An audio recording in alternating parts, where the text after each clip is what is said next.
Yes, I think you've heard me talk before about how people prioritize themselves to make big changes or don't prioritize themselves to make big changes, which is where the problem comes in.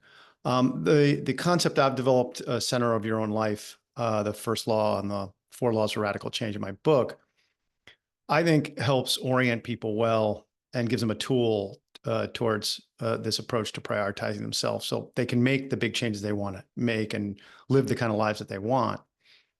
So center of your own life.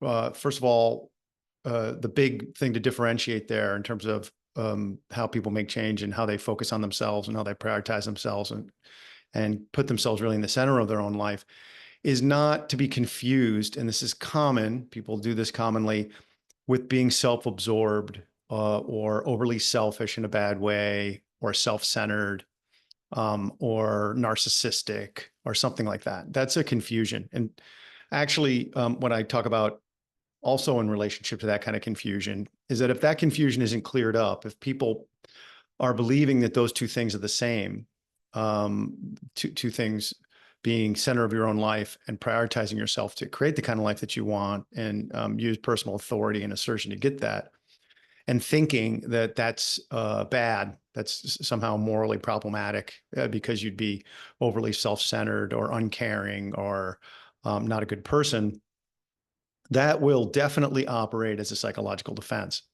So what will happen under these circumstances, and you can think about this for yourself and think about if this is happening for you, is that your defenses, your psychological defenses, the ones that are out there hidden and semi-conscious, in this case, it would be in the confusion, are there to stop the change process or derail it, sometimes before it even starts.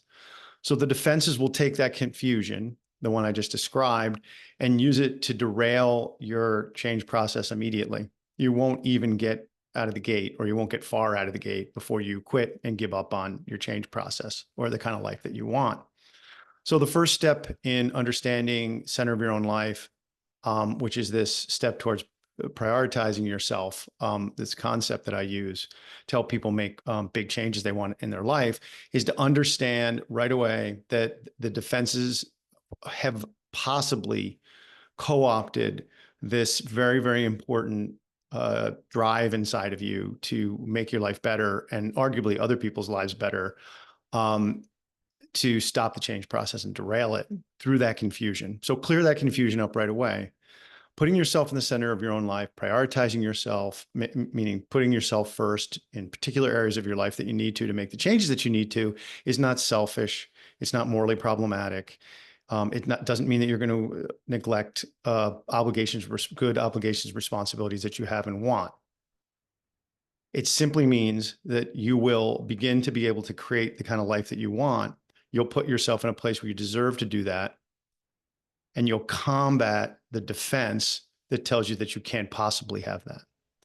So clear up that confusion and start putting yourself in the center of your own life. I hope you found this helpful.